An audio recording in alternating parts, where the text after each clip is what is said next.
Thanks for stopping by to see what I am up to today. Today I'm out in beautiful Phoenix, Arizona. A couple things I had to do. This isn't really a bus, but I call it the bus. It's an old Monaco Windsor. A couple things need to be taken care of, like these South Cold locks. Somehow I lost the key to the South Cold locks. And also when I installed a bunch more batteries in here, this one doesn't quite seat. So I have to take care of that. But under here, the leveling system is giving me an issue. And there's a couple of switches that pass the pneumatics, pass the air, and they're really simple. There's a bar that extends out, and when it reaches a certain place, it stops the air, and therefore the suspension bags stop filling. It's been sort of hard to get a hold of those. As well, battery terminals had corroded, and I was having some issues starting this thing. Now here's something that's interesting. So you can tell I bought this thing from a Navy guy, and he did serve on the USS New Jersey, and he is actually in that picture, one of those young fellers on the deck there. And I've been meaning to get this changed, but it garners me some favor sometimes when the park campground is owned by a Navy guy. That's not cheating, is it? Well, you see this one on the right side, right? This one on the left side is completely burnt out by the sun. So I had to measure this because I'm going to put my logo up there. It needs a paint job, but I promise you it's going to get a logo first. I have found some time for some ham-related projects as well. I've fallen down, rather charged down several rat holes in the last couple of weeks, and that's where I've been not making videos. One is with the Sherry Pie hat, and the other is with mobile internet. What I was finding was with the Sherry Pie hat, you have to open a port 4, 5, 6, 9 or 6, 8 or 6, 7 in my case, all three, because I have 3 nodes. I have the node at the trailer, I have the node that's permanently in the truck, and I have this node that is portable and goes with me from place to place. I was having an issue with the internet providers, the mobile internet cellular providers. I wasn't able on their modems or even with their service, some were CGNet, I wasn't able to open the port. This is a GL-iNet modem. I am able to control the firewall. This particular unit was another rat hole all in itself because I wanted a 44.net IP address on it. What's important is I'm using Calyx from the Calyx Institute. I had problems with them earlier because they had lots of modems that you are unable to control.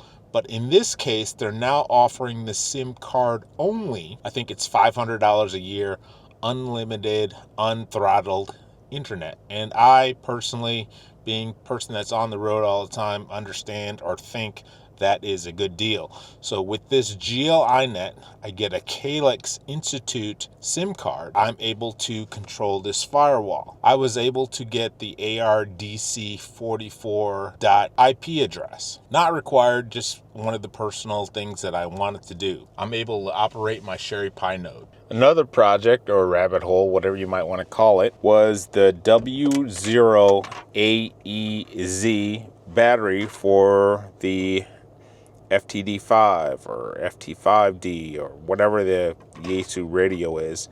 So this is a popular battery because it packs a lot of power that the original manufacturer's battery does not, and it is USB-C rechargeable.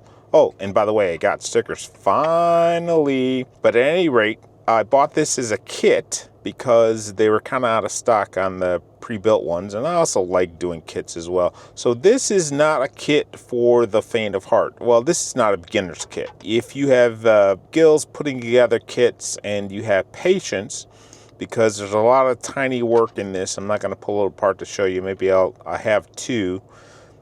This happens to fit the FT5 as well as the VX8, which I have, and several other radios, maybe the FT3. So here I am out here with the Yaesu Handheld, the GL-iNet, porting the Calyx SIM card, and a Sherry Pie node. And I thought this was pretty cool. It's been a long time since I've been in a new car, and this display on the new Buick is ridiculous.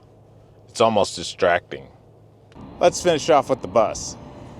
One of the interesting things, when I came to this hotel, I did what every ham operator does. I set up my ham radio, and I was getting these crazy sounds. And I couldn't figure out what it was until I came outside and saw these monstrosities up there. Just like when I had when people would complain about their back issues, I didn't quite understand what they were talking about until I had a back issue of my own.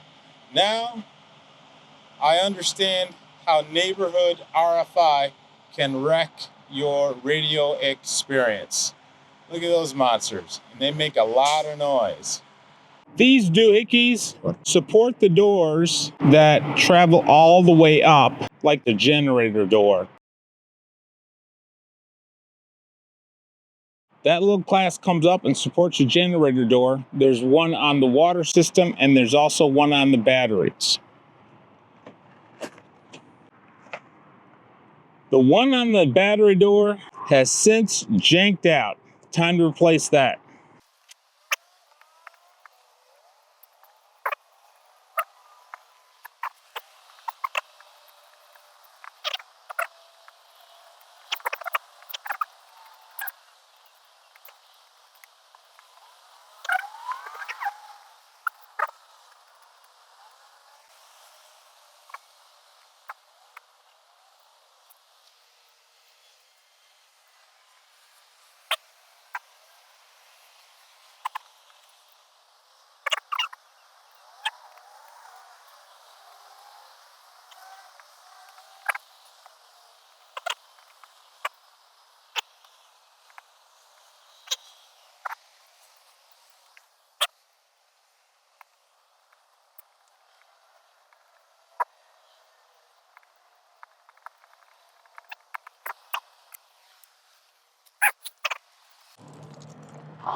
Thanks for stopping by.